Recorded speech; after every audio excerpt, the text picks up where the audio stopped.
right, hello everyone. Thanks so much for being here. Looks like we got about 10 people right now, and that's great to see. I wasn't really sure, I stopped live streaming for like 2.5 years, and I thought, gee, I wonder if anyone's going to be paying attention to this sort of thing. So it is heartening to have you along. So please take a moment and say hi in the chat so that everybody else watching can say hi to you. Let us know where you're coming from. As for my part, I am here in Madison, Wisconsin, and for those of you who are less familiar with me and what I do, I am a freelance map maker based here, and among other odds and ends, I used to do a reasonable amount of live streaming. And in fact, when I was logging in to set this up, YouTube let me know that it is my 6th anniversary of starting this channel, and 1 week from today is the 6th anniversary of my first experimental live stream.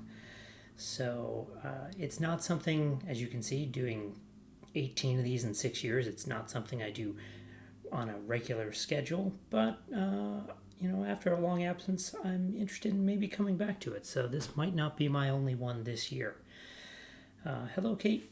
Thanks for being here, and hopefully those of you who are from other places, perhaps outside the United States, will say hello as well. But yeah, it's good to have friends and colleagues along for the ride. So what I'm going to do, just a general concept of today, is I'm just going to have sort of an informal walkthrough of some work that I did recently in my freelance career.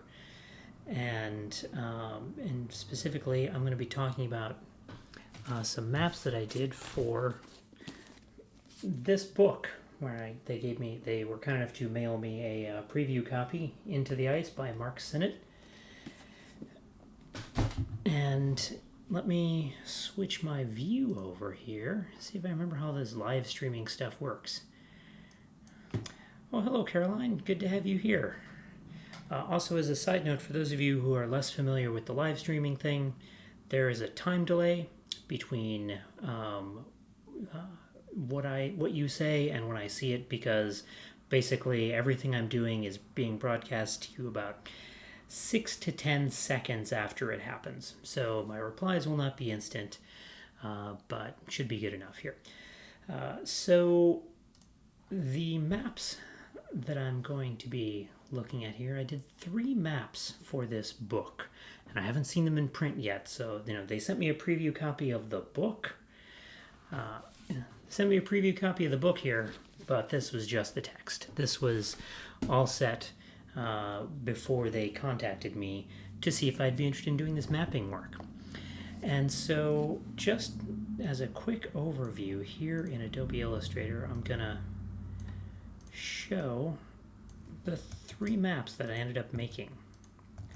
There we go. So first out, we've got an overview, and these maps are about the journey of the author in his vessel, the Polar Sun, through the Northwest Passage, and also him retracing the Franklin route of the Franklin expedition in the mid-19th century, which didn't make it all the way through the Northwest Passage. It was an exploratory mission.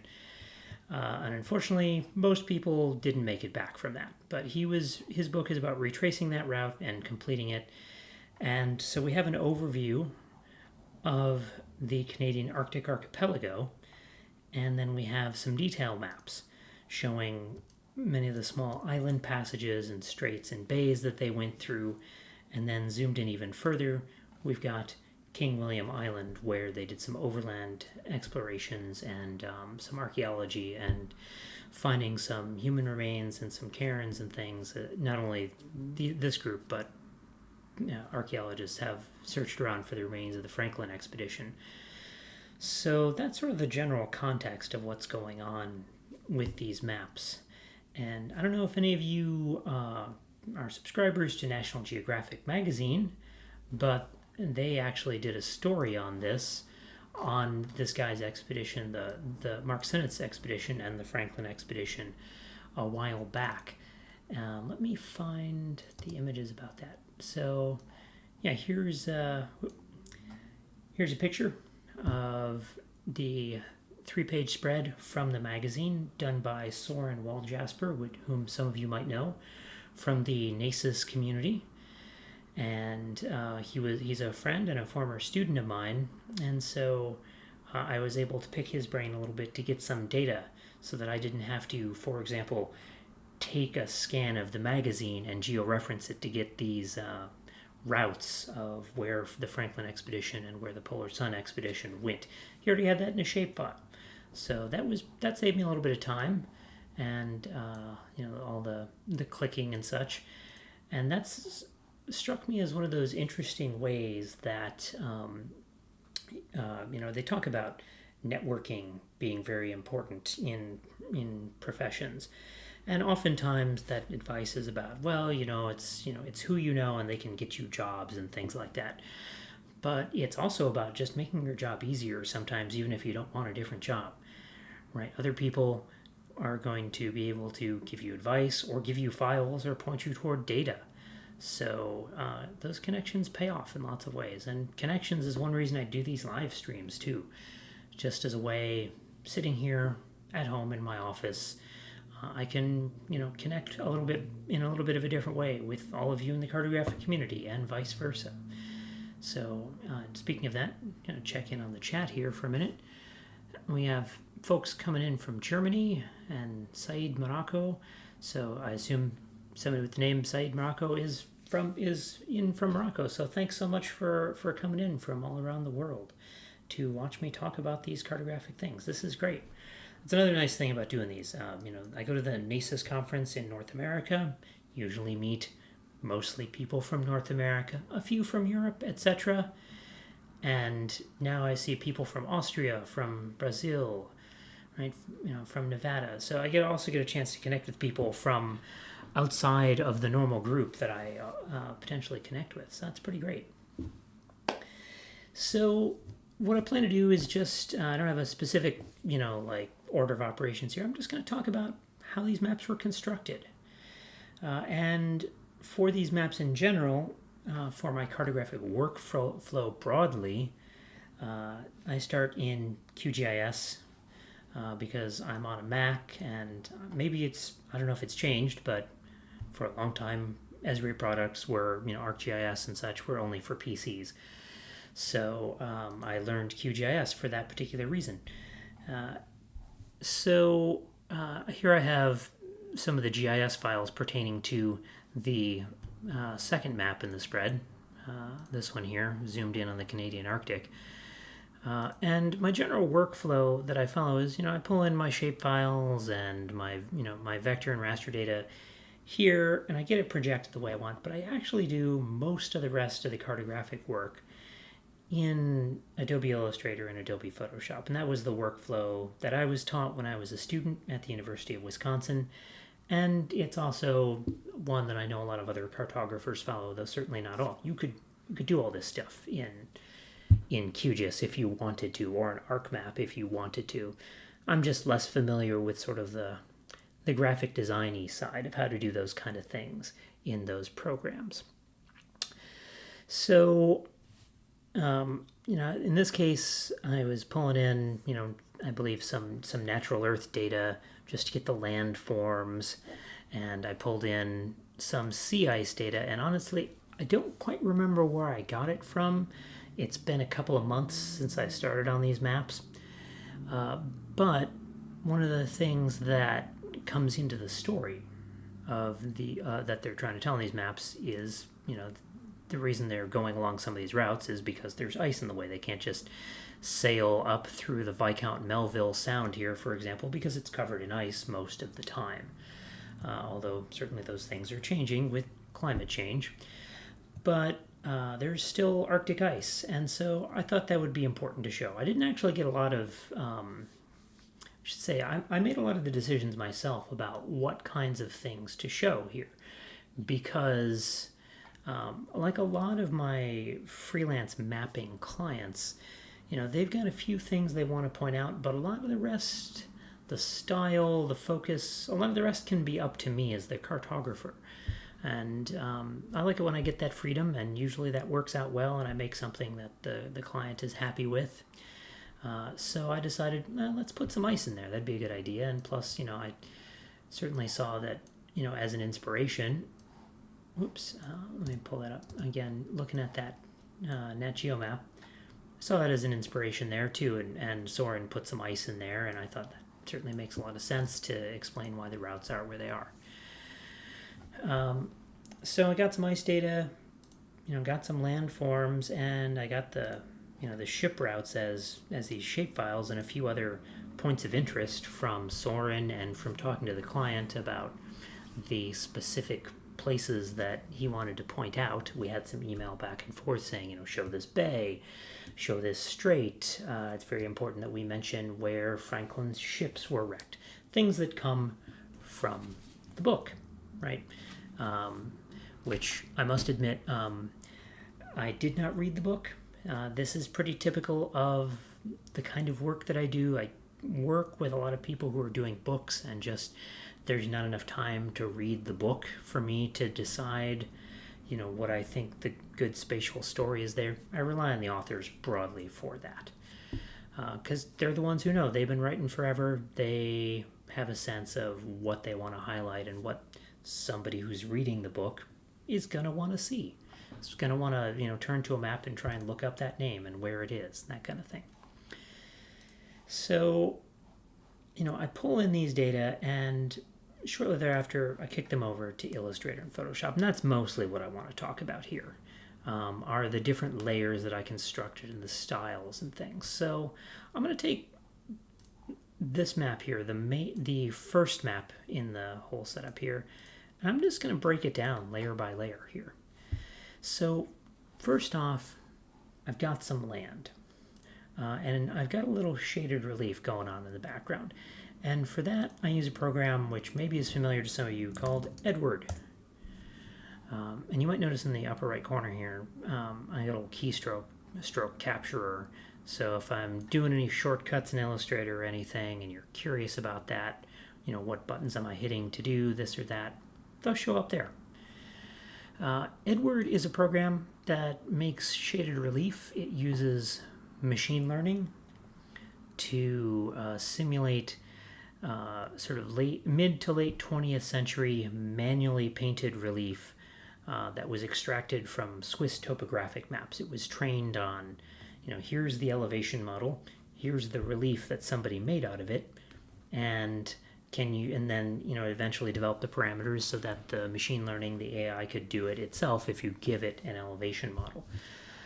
It's a great program, and it's really, I've done relief in a lot of different programs. I've used, hill shades in ArcMap and QGIS, and I've done a lot of relief in Blender.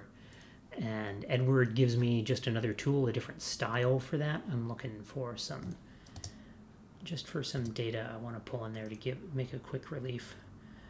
If I can find my DEM here. If you just give it an elevation model, it'll start doing the shaded relief here. It's nice because it gives me a little bit different look, a little bit more of a classic look because it is hand painted in its style. And I've got all kinds of parameters here to generalize it on the fly very quickly, which is also really nice. I'm not going to go into great detail about how Edward works, but I just wanted to show you where it comes from in case you're interested in exploring that yourself. I'll paste in the chat here. You can find this program at edward.earth. So that's a URL for you. Check it out if you're interested. I'm not paid by Edward to they're not sponsoring this or anything, but I really like it. So I decided to go with an Edward relief for this. And I made I made the relief. I adjusted the colors a little bit. And I should contextualize. This has got to be a monochrome map. And that's kind of what I do for most of my client work. Most of the time, it's for books that are going to be printed in black and white. So everything's got to be in grayscale. And, oh, hello, Ibrahim. It's good to see you. Ibrahim was a regular viewer of my live streams, and it has been a while. It's been almost 3 years, something like that. But hopefully it won't be 3 years until the next time. We'll see. So it's good to have you here. Familiar faces once again. So, this is my land background. So if you notice, it doesn't really take up a very broad range of the, of our space. If we think of a continuum from white to black, that's sort of our bandwidth is the metaphor that I've used in the past. I've given some talks about how, I position myself relative to my camera. I'm trying something new. Get this little camera on the side here. So this idea is, I can turn to you versus turn to my computer and sort of create this distinction between showing stuff in the software versus having a little aside with my audience. We'll see how it works out. But, there's this idea of like a continuum of going from white to black, and, we've got to fit everything in this very narrow range, and my relief is taking up only a very small amount of that space so that I have room to put other stuff on it. So in fact, here it is in Photoshop, and the way that I did that was just to go to the levels of my, actually, where is my layers window? I don't have I must have flattened this, oh well. If I just go to my levels here, I can control down at the output levels, so there's this black and white ramp here. And so if I say, make the lightest thing that can be output almost black, or make the darkest thing that can be output almost white, I'm constraining the range of what can be seen. And so I can sort of keep the shaded relief constrained to a small percentage of my black and white window, so that I know it's still got a little distinction, still some light, still some shadow, but it also means that when I drop the other stuff on top of it, it's not going to be so busy. It is just a background. The relief doesn't really even matter for the story, because this is a story that takes place almost exclusively on the water. It's about ships sailing through, so it's really just there to make it visually interesting. It does not have much of an informational function, which is something that when I was a student, we learned about like minimalism and Edward Tufte, and Edward Tufte would say something like, well, you should always have a purpose for every single thing in your data graphic, but I don't subscribe to that really anymore. I'm fine with things being there just because they look interesting, even if, it's not gonna matter. So I've got my land relief, and actually if you notice here too, in Photoshop the raster file, covers a large chunk of the globe, but here it's clipped. I just put a little clipping mask. Oh great, okay, a little error message, but I guess it didn't stop me. Here it's clipped to just a, there we go, you can kind of see there, a land boundary. On top of that, I drop a little country boundary, which is something they requested after the second draft, just so we can see where the distinction between the United States and Canada is. Again, familiar context, just to help the reader, even if that's not really part of the story too much. And it's just a subtle line here with, a little bit darker than the background.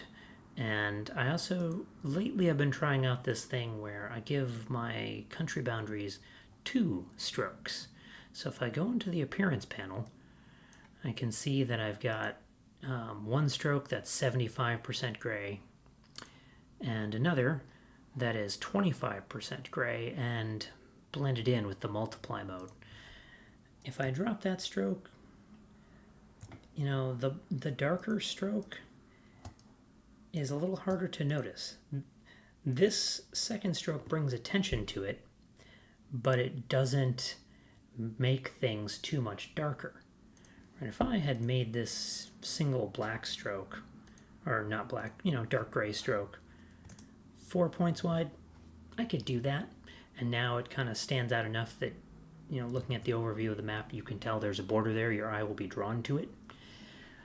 But it looks a little harsh, a little heavy, and it's sitting on top of this relief.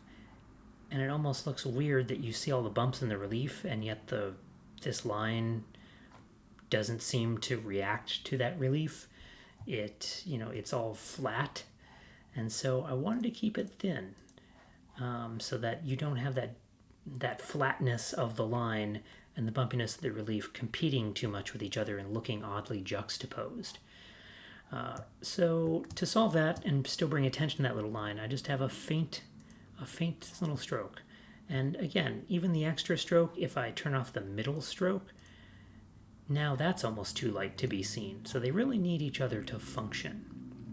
So it's just a little something I've been doing in some of my monochrome maps lately that seems to be working well for me, and I'm still kind of, I'm not articulating super cleanly why it's happening. It is something I just did accidentally one day, and I'm like, oh, that looks kind of nice. But, I'm still working on piecing together how that is. And, you're all welcome to weigh in the chat. You've all said hello, which is great. Folks from all over the world. But feel free to A, ask questions, B, answer each other's questions if you want to, C, make suggestions or point out related things that you do or that you know about. This can be a group conversation, and we've got a couple of dozen people here, so we can definitely get some conversation going in that regard. Meanwhile, I threw a few rivers on there. Again, geographic context, because honestly, in the land part of the map, there's not much going on, even though if I turn everything on, most of the map is taken up by land. But our main story is in this little thin strip, so again, just looking to give things some interest here. So I've got just some major rivers from Natural Earth thrown on there, and again, they're light just so that they look to be about the same color as the water. We want that. I like it when my ocean water and my river water and my lake water all kind of look the same, because they're the same thing. They're water. So, and it also means that, since we've got this sort of darkish relief background, I've got plenty of space to put something light on top of it. I can put something light on top of the dark. Let's turn on the background layer. So I've got a clipping mask over this whole set of layers here. Got my background, and you can kind of see. Let me expand this out a little bit more. In my entire background layer that we're dealing with here, I've got the whole thing clipped to a circle, which you can kind of see the edges here. Let me see if I can actually turn up my my thing that makes a selection and anchor display. That's right. Anchor points, make those a little bit bigger so things are just a little bit easier to see. So I've got, this circle clipping it, and the fun thing you do in Illustrator is if you have a clipping mask and you set a color for that clipping mask, that becomes a fill color for it. That becomes the background color of everything that's clipped. So I gave it just a light gray, a mid-gray that I called ocean. Why am I spending precious screen real estate on the document info pane? Kate Lever asks. That's a great question, because probably not a lot of people do use it for things. I find myself using it in a lot of weird odds and ends. Among other things, lately I've used it for when I'm simplifying artwork. I'm curious to know how much I've simplified it by. For example, if I say if I set it to objects here, this is 10,000 points in all this land. So if something's bogging my computer down, I might be able to see, is there something with a lot of points in it? So I get that. I sometimes find accidentally that I've left certain paths open or closed, or open when I want them to be closed. So you get weird things like, if I just draw in here, If I just draw a triangle here, give it a black fill. So this triangle is not closed. It says one open path here. And by default, things tend to come out of QGIS that way. It's not actually a closed polygon, it's an open one. And that causes weird things like, if you notice, the corner up here is odd because there's actually 2 points there that are not joined. So it just reminds me, oh yeah, I should probably close that by maybe using the shape builder tool, Shift M, or using the Pathfinder tools, which are, they're off screen, that's why. I've got another monitor above this one, and so I can use the Pathfinder tools to do it. So I use it for a few odds and ends, possibly not as much as is worth having the screen space there, but it's just over the time kind of become my default. But it is worth messing with sometimes because it gives me those little bits of info. So great question. Thanks for asking. So did I create the clipping mask in Illustrator or QGIS? So the clipping mask was set up here in Illustrator. So the clipping mask for the land relief just came out of the land polygons that I was already otherwise getting out of QGIS when I exported an SVG of this and I split everything into its pieces. The circle, I might even be able to go back and dig through like an older version of this. Let's look really early on. Yeah, so here's shortly after I got things out of QGIS. And, you know, QGIS has, especially when things span the anti-meridian over here at 180 degrees, QGIS has some trouble with polygons that cross over there and rejoining them, so I had to clean up a few of these oddities. But once I got that done, I basically just drew a circle to mostly match the edge of the graticule. And I didn't, I got this graticule out of QGIS, the latitude longitude lines. And I was able to basically use that to draw my own bounding box. I usually, with these kinds of projections, and we'll probably get to that in a minute, the projection I picked, they tend to get a little wonky near the very edges, so I draw a circle that's slightly smaller than the rest of the map just to clip off all the junk where landforms start to get really mashed near the end and stretched out, or sometimes there are raster errors in the projection.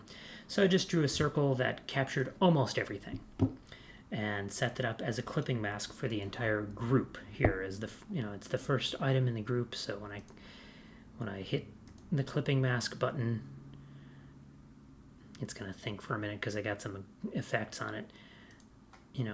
It clips everything there. Put that swatch back on. All right, I'm just going to undo that because I definitely broke something. I'm not going to diagnose it now. Okay, putting the ellipse on. Next up is our ice. And in QGIS, remember the ice looked like this. So what I did was I got some ice data, and while I don't quite remember the details of where it came from, it probably was like the U.S. National Snow and Ice Data Center, I think the name of the organization is.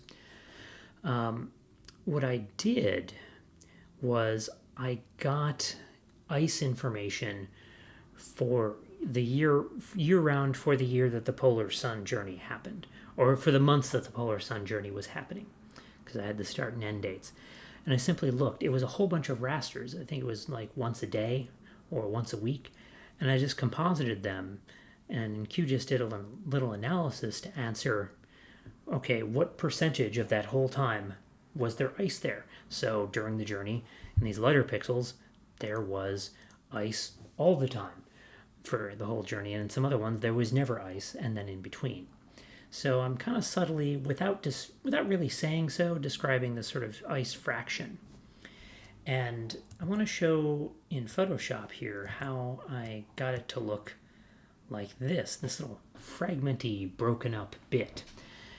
If I just take, I'm just going to because my C-ice file is already processed. So you can see kind of it's transparent where there's a checkered background and then the actual ice layer is this broken up thing. I'm just going to recreate that real quick.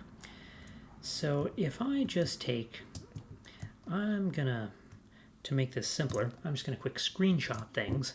I'm just going to take a little screenshot like this. And I'm going to bring it into Photoshop. Make a new document with my screenshot and convert us to grayscale here. So I've just got a little grayscale raster that I want to basically turn into. I want this to be, instead of black to white, I want this to be solid to fragmented, right? Where white on this raster is going to be solid, black is going to be invisible, and everything else is going to be fragmented in between.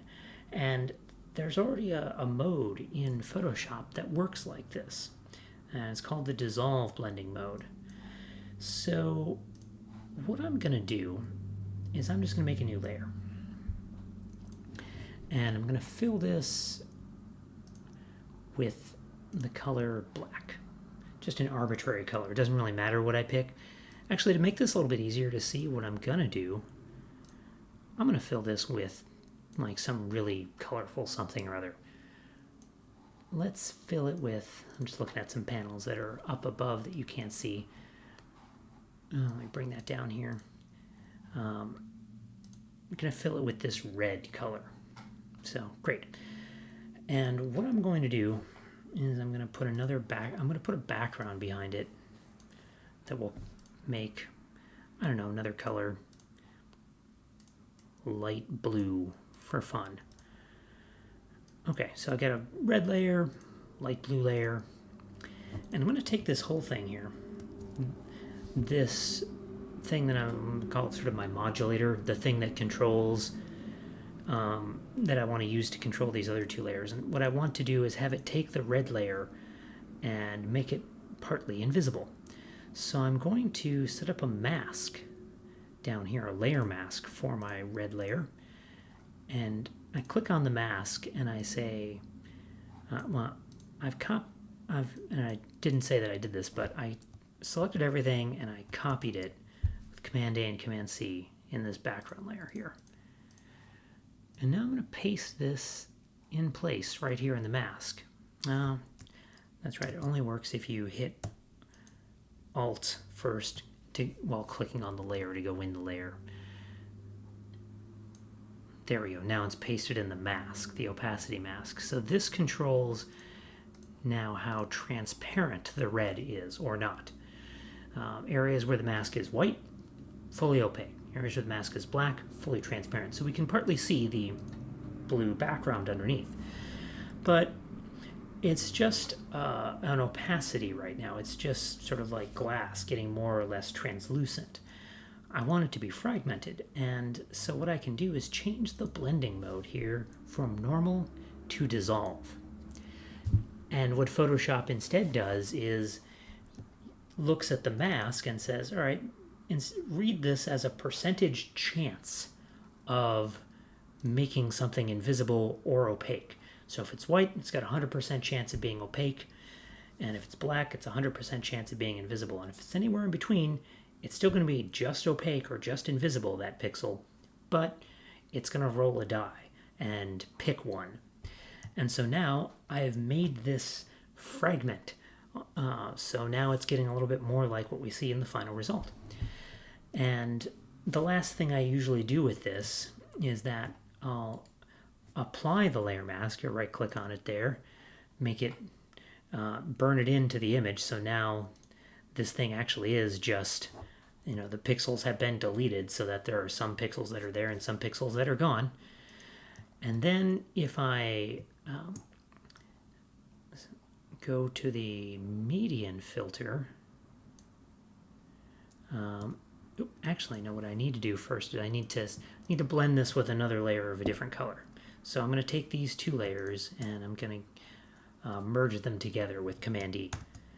There we go. So now I have a single layer where all pixels are red or blue. And now I can go do a median filter. And it clumps things just a little bit. If I do it too high, it, clumps them more till it eventually just kind of smooths them out. But, 1 or 2 pixels, it just does a little clumping. And so now I have my ice in red, my background in blue. I can recolor things now. I could, select all the blue pixels of my magic wand, delete them, and then select the red pixels, make them whatever color I want, make them white. And so that's how I end up with something like this, where I've got white pixels and a transparent background that I dropped into this thing, that I dropped into my map. And so now I have ice, but it still looks a little fragmented. So I think it's kind of a nice natural way to interpret it. Technically, somebody looking at this map, they're probably not going to know that it's, this is percentage chance of ice during the polar sun journey. And I could have labeled it to that effect. But that was kind of beside the point of what these maps are getting at. We just want to see sort of iciness, less iciness, just to remind the reader, hey, there's ice in the Arctic. It's cold there. Ships have to go around it or navigate through it or break through it, and it causes problems. That's all we really need for the story. So I didn't want to over-explain it. I wanted to keep it simple. And then finally, the last layer I've got here is a graticule, some latitude, longitude lines. And that brings me to an important point about the projection. The reason I'm doing that, I don't put this on all my maps, and probably most of you don't put this on all your maps. But I have a map that has a very highly curved appearance, and that's where graticule can become really useful in helping the reader and their eye-brain system perceive that curvature a little bit more, because without it, it's a little bit harder. I'm just going to lock these other layers here. It's a little bit harder to tell, especially if you didn't see the limb of the globe. You just kind of saw this part of Canada. You might not really be able to tell the extent to which we're kind of curving our perspective away, and things farther away are getting smaller. So the graticule really helps make that work. And so that goes back a little bit to the choice of projection. I'm a really big fan of orthographic and vertical perspective projections. So the orthographic projection is also known as the world from space. All right, you've probably seen, if I just pull up here, the U.S. National Ice Center. I brought up a link to that because I think that might be where I got the data from. But again, don't quite remember. There's a few different places.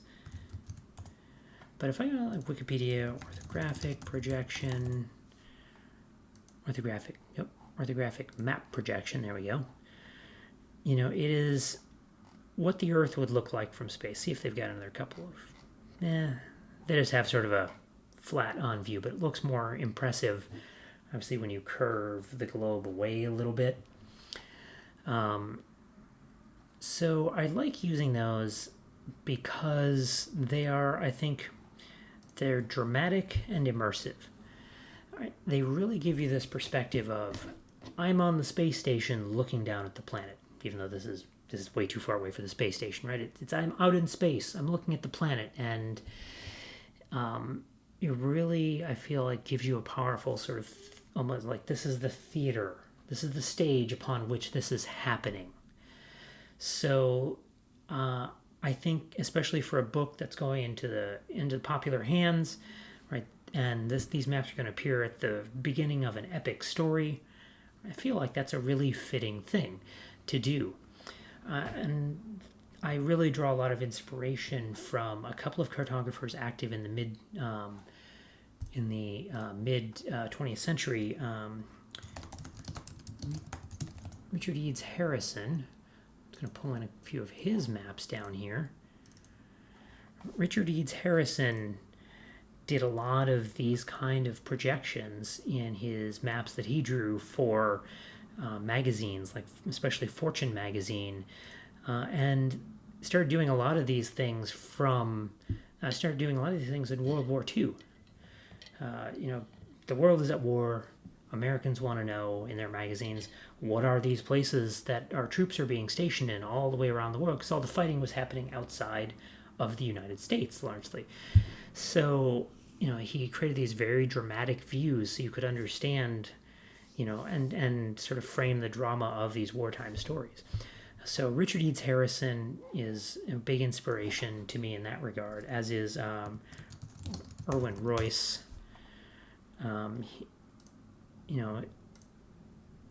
This is actually one of my favorite ones from his Atlas of Global Geography. Again, showing the size of the continent of Africa by reminding you, hey, it's so big it curves around the surface of the Earth. So that's kind of the rationale I like to do. Really like to do these immersive orthographic projections. Meanwhile, I'm checking in on the chat. New people have said hello. Hello, Brett. Hello, Boone from Texas and France, respectively. It's great to have you here. So, wow, this is a great audience we've been getting. So it looks like we got 26 people concurrently watching, which is definitely more than I've had in a while on these things. I guess I should stay away for 2.5 years again next time, and I'll get real good turnout. I'll try not to, but we'll see how it goes. So the other option, besides an orthographic projection that you can use, is a vertical perspective projection, which gives you the same thing. So what I'm going to do is I'm going to pull up a program that I demonstrated in one of my last live streams, actually 2-3 years ago, called GeoCart, which I use the free unregistered version. And you can go watch my video on my channel about that. But it's specialty projection software, and I'm going to use it because it's going to make it easier to really quickly show some things faster than QGIS. Let's make this map a little bit bigger. And I'm going to switch this to an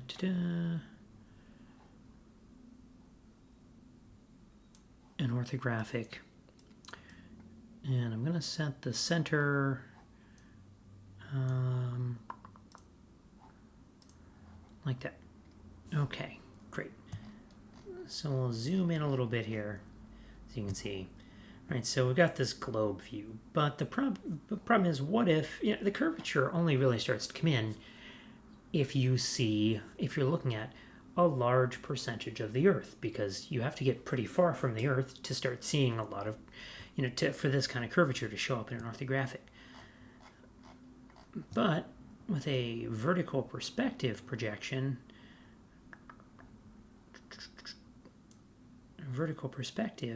I can introduce a curved appearance even on a very small part of the Earth.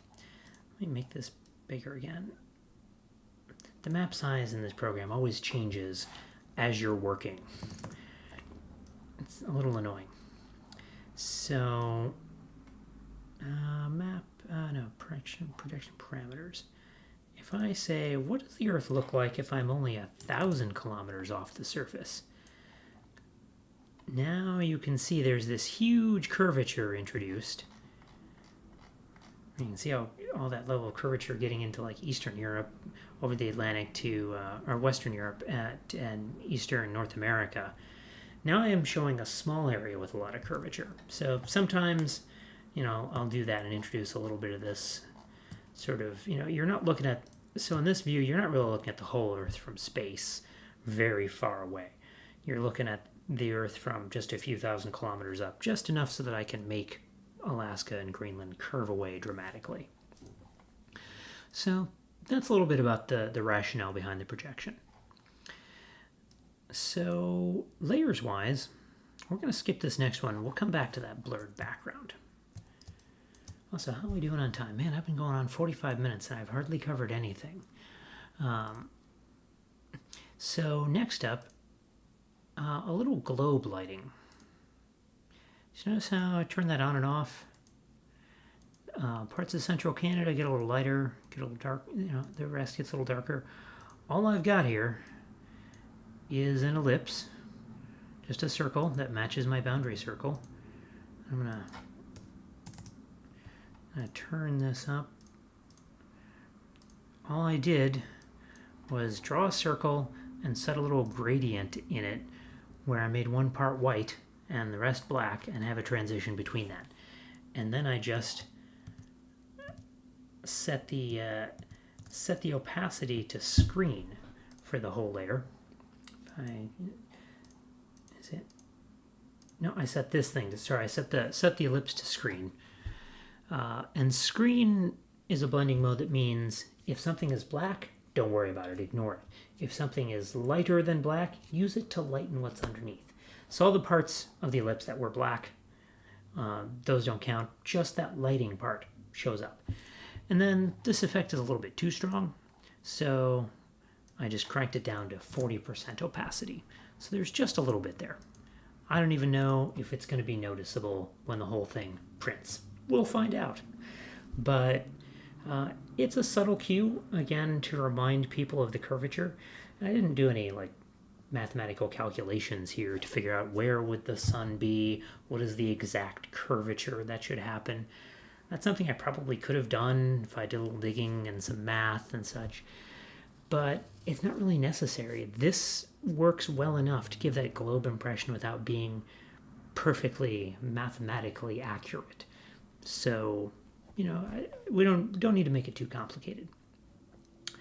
The other thing that I'll point out here too, that I've turned off for a second, let me turn back on, is that this whole layer here has an outer glow, right? Just the whole clipped background layer, so that circle, and it has a little outer glow here.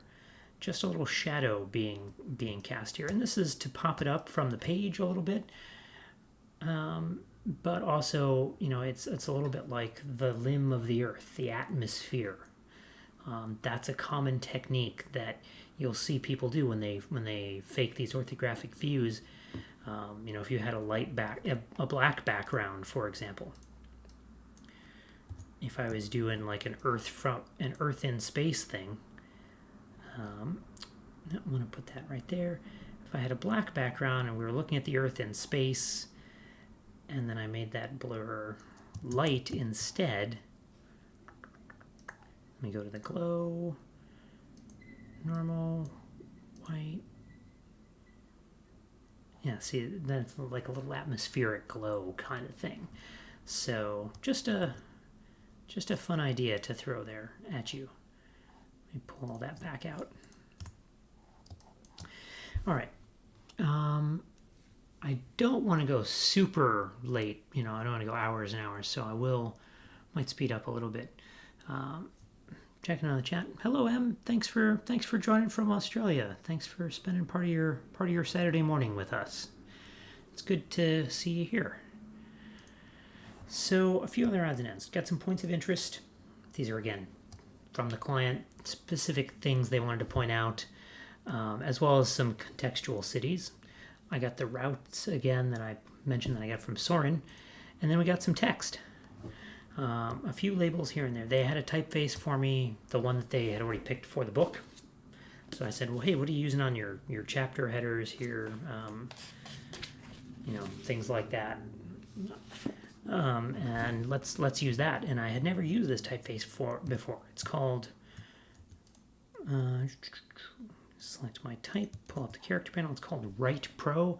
And now that I've seen it, I really love it. I'm a big fan of Geometric Sans typefaces, the sort of Art Deco, mid-century, mid-century and pre-World War II kind of style, and this is a really great one. Look at that X height. It's got such a great contrast between, the X height is basically how tall is a lowercase x or, an A or an O, any of those lowercase letters that do not have ascenders or descenders, versus the highest height of the characters like capital letters or this K, which has an absurd ascender going way up, way past the T. I love that thing. It's got this wonderful personality, but it's also still pretty readable, right? It's built with these simple geometric forms. It's not, full of serifs or anything and tiny details. It's just playing around with the proportions. So I really like that. So I was glad to use that one. And then I got a little extent indicator just to throw in where the other maps are related. Oh, that capital P, yeah, that like, look at that proportion. Thanks for pointing that one out. And I haven't zoomed in and looked at this typeface for hours yet or anything. I was quickly kind of swapping out all the labels because I changed from the typeface I'd originally had.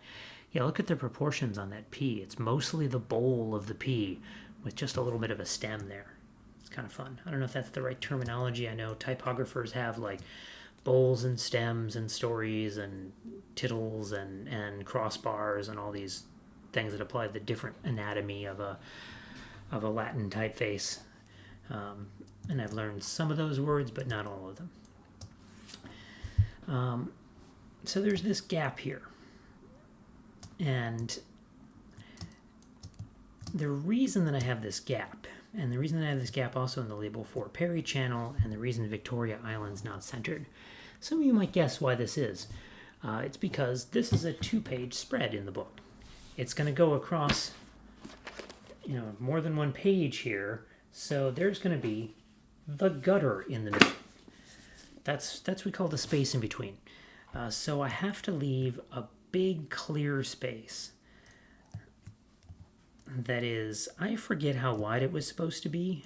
I was going to throw an example in here though, but basically it's probably it was something like an inch, 72 points, thereabouts, maybe a little less. Yeah, I guess it was going to be less than that because I'm not hitting it there, but I had to leave a lot of space where I can't put anything that's important. Someone can kind of pry the book open and see a little bit going on there, but we don't want any labels there. That's the really important part. What it does mean is that when the map is sitting by itself, it looks a little weird. See archipelago map on following pages. It also really annoys me on my portfolio. I've got a piece on there actually in my client work, this map of China, and this is also for a 2-page spread. And I like how it came out, but I'm always worried someone's going to look like, well, that's weird. Why is, the label for Sichuan, why is that so weirdly off, and why is China off center? And it's just, that's where things had to fit, unfortunately. So maybe if I put this one on my portfolio, I'll also throw a little gutter in there so everyone understands what was happening. Or maybe just do a little shadow to simulate what it would look like on the paper. Or maybe they'll send me a print and then I can see how it turned out.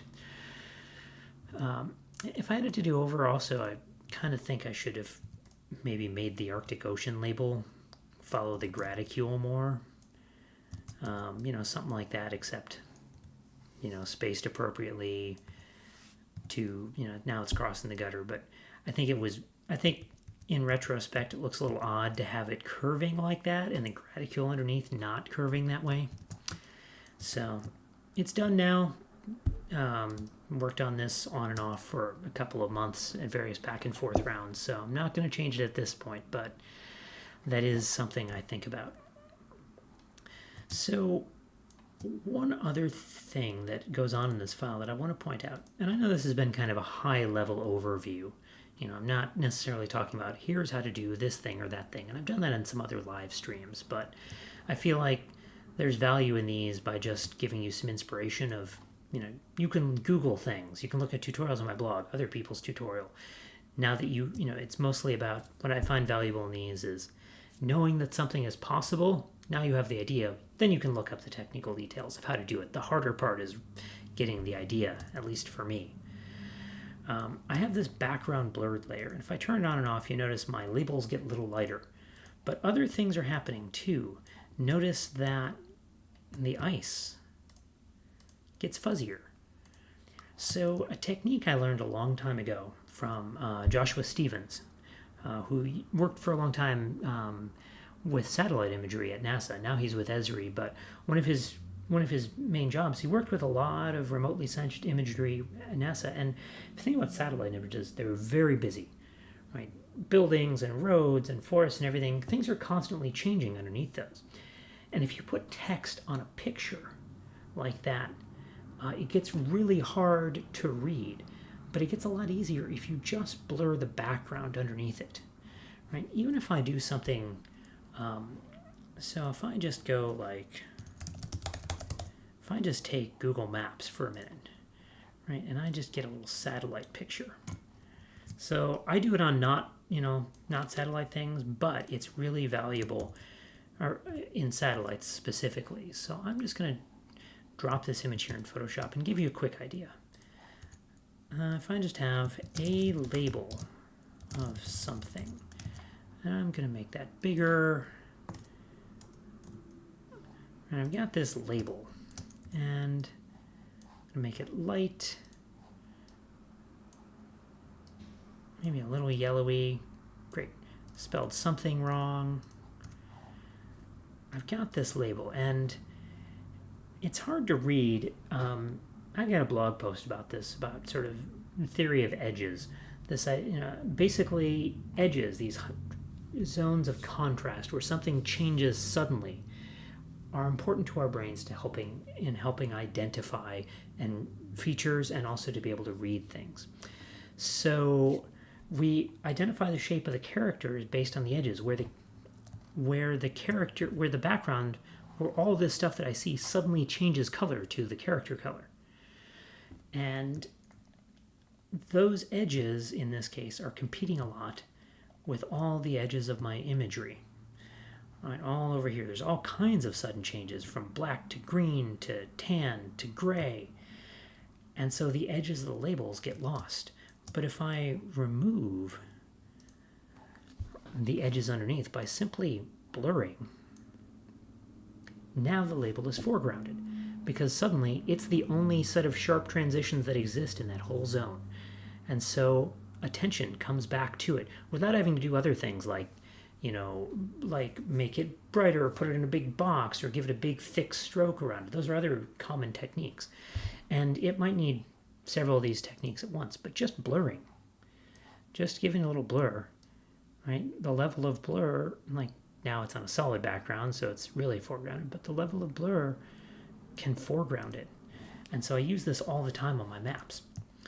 And so what's happening here is I'm simply I've got a copy in Illustrator of my land, my boundaries, all the background layers that are underneath the type.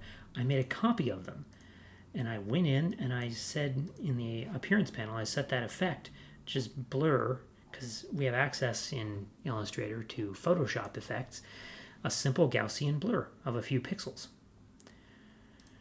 And let me turn off my mask for a minute. I'm going to release this mask so you can more clearly see what's going on. Okay, there we go. So this is the blurred background version of the map. And among other things, the main thing that I've done is I've told it, between the blurred version and the not blurred version, first off, I've changed the land rather, so it's lighter. And then I told it in a mask, I said, hey, only show up this blurred background. I'm going to undo, go back to setting the mask back up. I've got a tutorial on this on my website, and I'll show you where to find it in a minute. Set up that blurred background only. See this opacity mask over here? If I make everything black for a minute, you'll be able to see.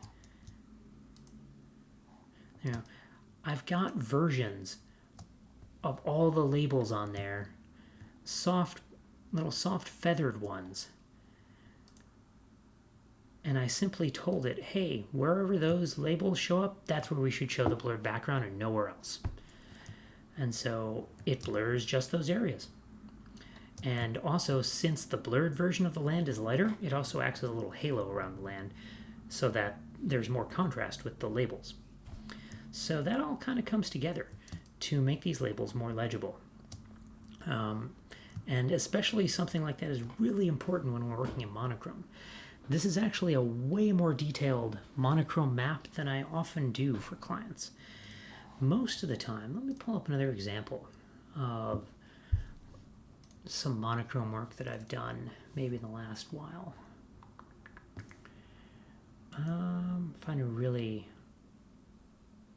okay, grab Where are the files that my files can be sometimes disorganized? And here's a more typical monochrome map that I make. This corresponds to the guidelines, I think, for University of Chicago Press for an academic book there. And they have very strict rules about what they can print because they're printing it on, on comparatively less detailed presses for a lot of these really short-run academic books that I do a lot of work for. So the rules are I'm only allowed to use text in black, cannot be anything else. And anything that isn't text can only be 30% black ink. So Laos here is as dark as it's allowed to be. And that's all I get, right? So everything's got to be either really light or black.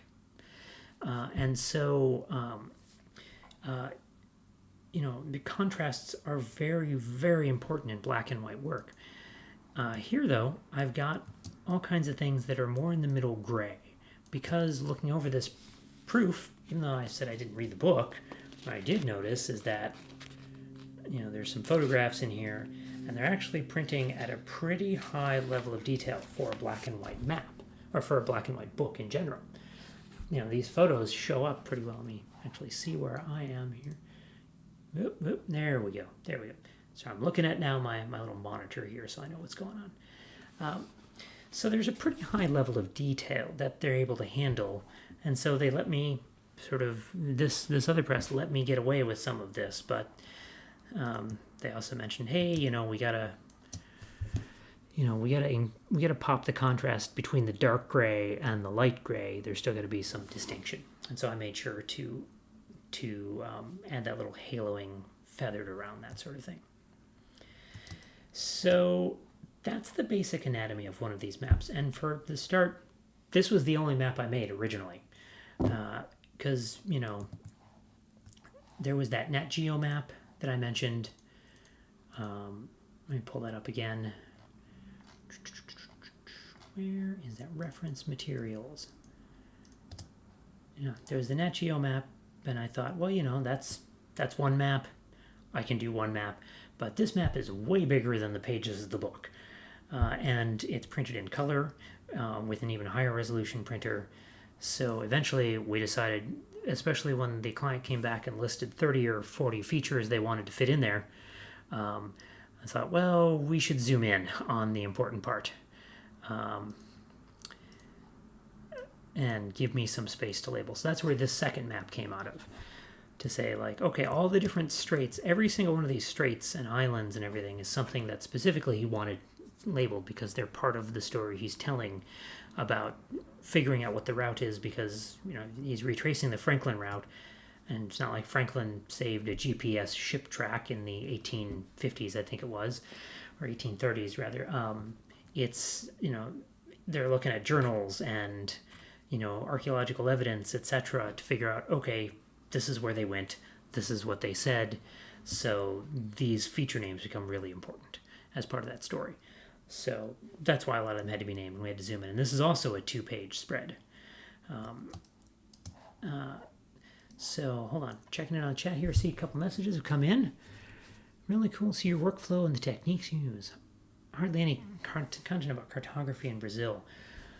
It's interesting because I have encountered indirectly the work of multiple Brazilian cartographers here and there. So, and I know there are folks working in doing some newspaper work, some magazine work, and things like that.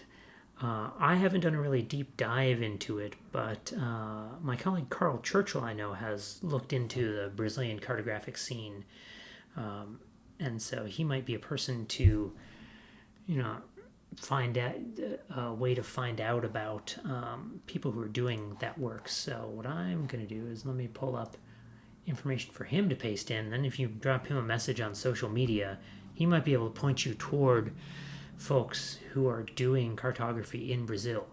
Let me see. Pull that. Okay.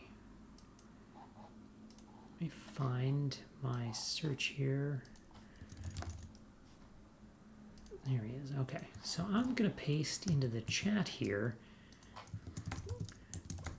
Carl Churchill's blue sky profile.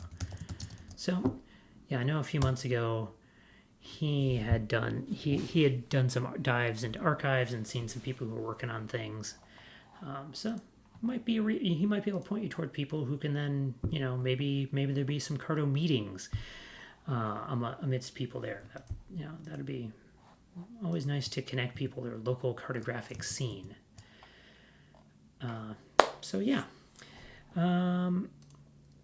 That reminds me, speaking of tutorials, I did say that I would point people towards a tutorial on my website. If you go to somethingaboutmaps.com, that's my website. I've got a tutorials link there, and a lot of these things I'm doing, I've talked about how to do, and blurring backgrounds for more legible text. So I've got a little write-up about how I do this in Illustrator and in Photoshop, about why this works and all that sort of thing. So that's one way to get through it. And you can certainly do that through other software, right? You could do some blurring of your rasters instead of masks in GIS. But again, while you can do all this in GIS, I was trained in the graphic design software. At the University of Wisconsin, we were taught do GIS to get everything projected and then get out as fast as possible. But the tools were also not as advanced as they were when I was learning this stuff 15 years ago. The GIS tools had fewer graphics capabilities in general. So I know people do great work nowadays with just GIS. So Lynn Carlson asks, is using an outer glow effect achieving the halo? Yeah, so what the outer glow will do, and that is a really common halo sort of technique. So there's a few options here. If I just have my ellipsum here, a few ways that people tackle this problem of getting the text separated from the background for legibility reasons.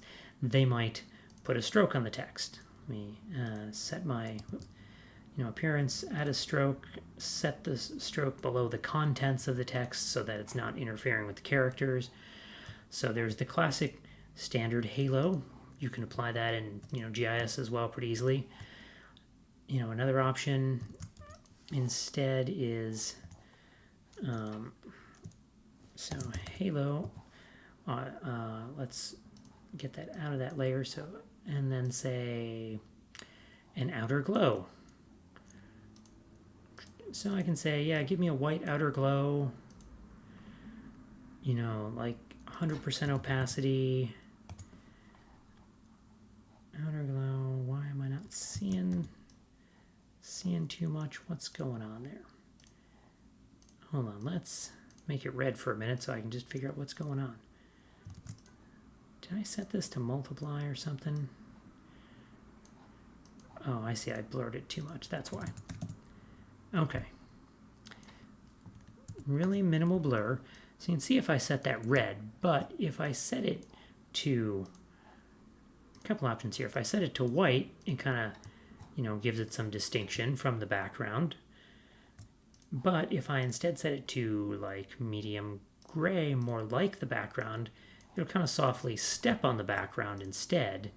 And maybe if I make that, if I double it up, it kind of, you can see it's just a gray halo kind of sits around that. So that is one option. The problem is if you've got a background that's changing a lot in color, like over here, it's going to be more noticeable. You're going to see that, it's actually just surrounded by this gray thing, and now it doesn't make sense on the white background. That's a real common thing on maps. It's not really a problem per se. It's just a little different than I prefer to do it. So I go and do the blurred background and set the opacity mask. But there's a huge problem with this technique that I use. Which is that it's really memory intensive. I've got a copy of everything, and those copies have their glows, and everything in the background has, these things all have various strokes and feathers on them, and there's just a lot of effect. So in fact, if I close that file, I'm going to go back up, current finals, reopen map file 1. We're going to reopen map file 1 and see how long it takes. Here we go. Is it opening?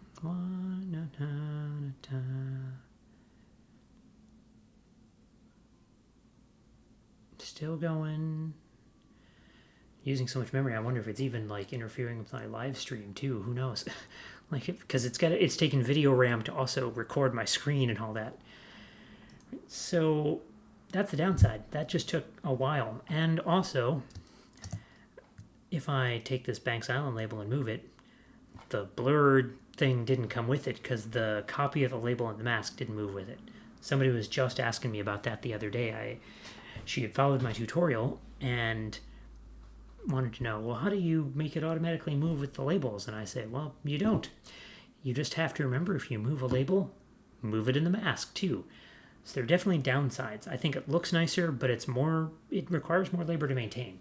So, if other people doing just the simpler halo, a blur or just a stroke around outside, totally understand why somebody would want to do it. It's a lot easier to maintain because then it just moves with your label. So there are definitely trade-offs to this kind of thing. And also, these more complex effects also, let me switch over. I'm actually looking at a window you can't see for a minute. Let me find a picture actually that came up. A picture that I need to show you that I didn't save, so I want to pull up here. Is that it? Yes. So I pulled this out of my email here. So they gave me a quick proof of the maps at one point. And if you notice, the King William Island label here is somehow shifted away from the halo and the blurring. And that wasn't because I moved it and then forgot to move the mask. Something weird just happened with the interpretation of the file.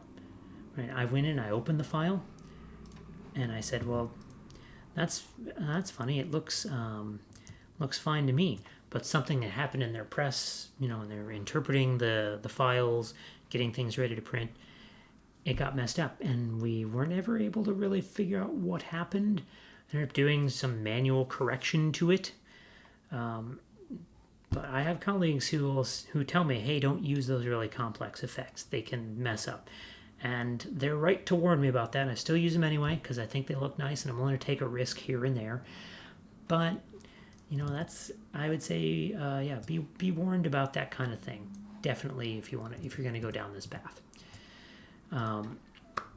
So, question from Nikita is, what about Map Publisher? Have I tried? I have tried Map Publisher a little bit. When I was a student, they were we had Map Publisher access in the University of Wisconsin Cartographic Lab, and I was also a fellow in that lab for a few years even after I graduated. So they had a license and I was able to mess around with it, but I never really got so deep into it that I became comfortable and fluent with it. I know a lot of people use that workflow though. I know that Map Publisher will do the label knockouts and kind of make them automatically move along with your labels because it just goes in and makes sure to remember to move it in the opacity mask. So that's one option. But as you point out, it does have a pretty high price. So instead of paying hundreds of dollars or whatever it is nowadays, I just move the labels myself and I use QGIS. But I definitely have colleagues who swear by it and like to use other Avenza products as Geographic Imager as well, definitely. Add a new fill and an extra white line to the text and blur that. Yep, that is another way to get at the halo thing. Instead of adding a glow, you can just sort of blur out an extra stroke around it or an extra offset fill. Kind of gets at a similar kind of look as the glow effect. I'm not able to print using a flattened file. Yeah, I don't know. I was not speaking to the designer. I was getting feedback from the designer through another person who sent it to another person who sent it to me. So we didn't have a lot of back and forth directly with them. So my solution to try and simplify things down actually was, if I recall correctly, I made a different version of this file than the one that you're looking at now. But instead of, so you can see here, this is a different map, but it's the same setup. It's all my background layers copied again with a blurred mask. But instead what I did was I just turned all this off and said, all right, let's just screenshot this thing, right? And, I'm doing it real roughly now, but you'd want to line it up perfectly. Screenshot it, paste it in, and now I have a completely flat raster version that doesn't have any of that complexity, and then just use that as the blurred background thing. And this way I don't have all the vectors it's trying to blur. It's just doing it with one simple layer. And so that was one of the things that I gave them as an option, and that seemed to help. So you could reduce your complexity that way to make that go.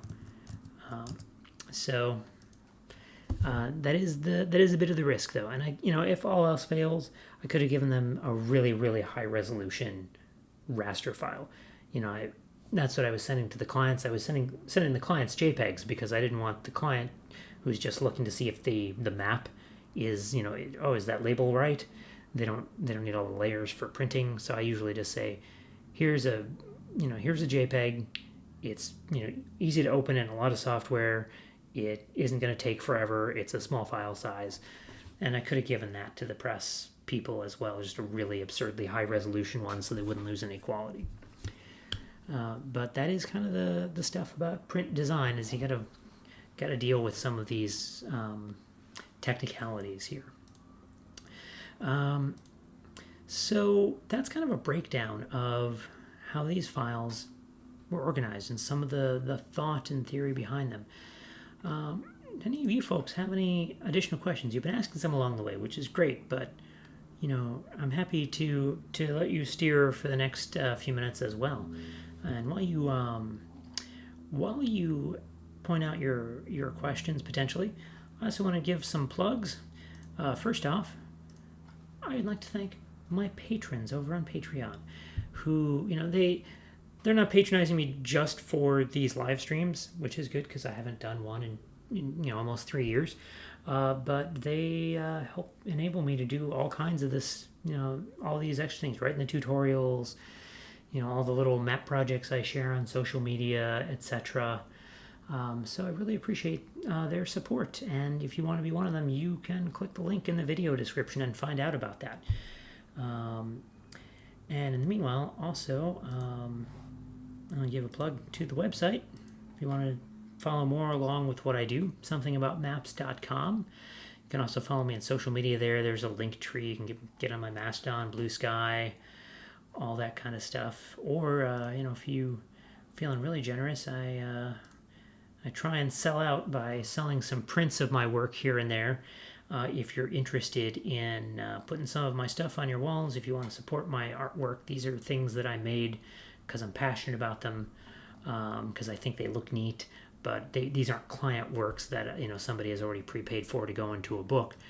So I've been doing a lot of these fun terrain sketches lately, and we might have a live stream someday about them, but I'm working on trying to coherently describe to somebody how I made these things work, because it was a lot of math and a lot of stuff in QGIS. But this is all automated stuff that I was able to do through scripting. So yeah, those are my plugs, and I'm not seeing much coming in as far as questions are going, so we might leave it off from here. Hopefully, though, this has been of some use to you. Oh, good, a question. All right, hold on. Let's see what we got here. How do you go about the SVG and raster exports from QGIS? So I actually have just made some changes to the way that I do that. It's a great question. So a couple of tips about that. Let me go back into QGIS here. And so let's say I got some land, right? I got some ship routes, turn on a couple of these vector layers. Great. And these interesting points. All right. So what I'll generally do is I'll set up some extent layer here. Is this? Oh, that's a temporary layer. So I've got things I've got to line up all together, rasters and vectors. So what's really helpful is if I have some rectangle. And so often that's, if I go extract layer extent from my sea ice layer, so now this box tells me the bounds of my sea ice layer. So when I did all that stuff in Photoshop, yeah, so one of these ice layers, whichever one is number 2, spread 2 ice, I now know later on how to get this raster and Illustrator lined up, because I'm gonna, I might actually be able to extend to map 2. I'm gonna see if I can find my, well, I'll just make a new export instead of making that. I create a new layout here. It's real, nothing fancy, and I just drop my map on it. And new map. And all I need to make sure is that it's got this extent in it. And then I'm going to turn off my raster. And so when I export rasters separately from QGIS, I'll know exactly where to drop it in, where this polygon ends up being in my Illustrator layers. But I'm going to export this as just a temporary SVG. The first thing I do is I always tell it, don't do the recommended thing, export text as text objects. I don't know why they recommend it, because I haven't run into problems doing it this way, but this ensures that the labels come out as editable labels in Illustrator. So I don't have to retype them, because when I used to do that and then I got things wrong and made typos, and let's just spare that. I want the text to come out whatever it was in the database. And then I just save the SVG with pretty much as is, and then I open it in Illustrator, and it comes out like this, and it's usually all one layer. But while that's really annoying, it's really easy to separate into separate layers. Usually what I have done in the past is I make sure that every separate thing in QGIS that I want to create a different layer for in Illustrator is a separate color. So if I select a piece of land over here, and I see it's orange and black, all right, well, select same, fill, and stroke. So now I've selected all the orange and black things, which is all my land, and I can create a new layer, and just, this little mark here is to manipulate your selection in Illustrator. Just click and drag it up. All right, and it's not going for some reason. Why is it not going? All right, well, Illustrator is being weird. That always happens when you're doing it live, right? Let me take everything here, and, it's in a whole bunch of groups, which are groups and groups and groups. Let's just ungroup things a couple of times and see if that helps. Yeah, there we go. And now I've got all the land in one layer. And I can say, well, find all the things that are this color. Put it in another layer.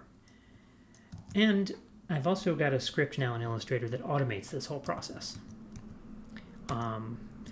It was simple enough to write because I asked ChatGPT to write it for me, because these large language models aren't very good at almost anything, but they are good at coding. And so I actually had it write a little script. I got it almost perfectly right on the first prompt. I just write a script in Illustrator to separate things by color. And I've got it on my desktop here. Let me just show you real quick. It's a short script that, again, I didn't even put this online because I didn't write any of this. I gave one prompt to ChatGPT to write this thing. And when I run it, though, as long as I select everything, I just told it, look through, find the first object, and then copy everything that matches the appearance of that object into its own layer. Then go back and find the next object in your original set, find everything else that shares an appearance of that, and copy it over. So now I just got a little script that is presently still called test script, and it says done. So now each of these layers, it's still a little finicky occasionally, but now each layer here, is one color of thing. So now all my stuff is separated, and I can just go through and say, okay, let's rename it land, extent, etc. And I can start manipulating from there. And since I have this extent rectangle in purple, I know that my raster, when I bring in my raster of my sea ice, I can say, well, let's see, linked map files, the ice, I brought in my sea ice from Photoshop, and I know that it should be a certain size, and that it needs to be resized to match this thing, and then it's going to be in the right place. So you got to keep in mind these things don't carry any georeferencing, so you kind of leave clues for yourself, and you got to line things up manually occasionally. That's a downside to work, to not using everything in GIS or in like Avenza products or whatever. But that's a price I'm willing to pay. I'm just used to it. So it's a great thing to talk about. A great question, but it does require a little bit of work. So yeah, thanks for bringing that up. Yes, would love to see that, Mika, though. I'd love to see some insight into those mountain views. It's I've been working on the mountain views for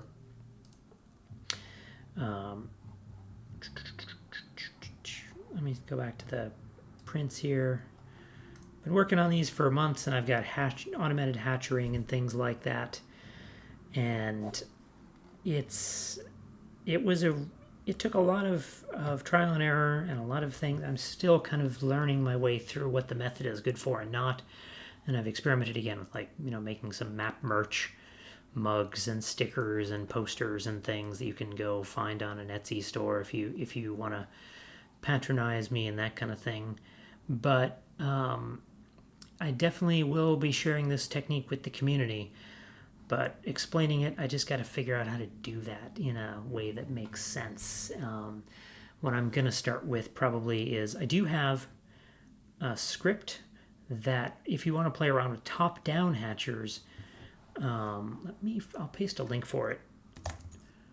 I'll paste a link here to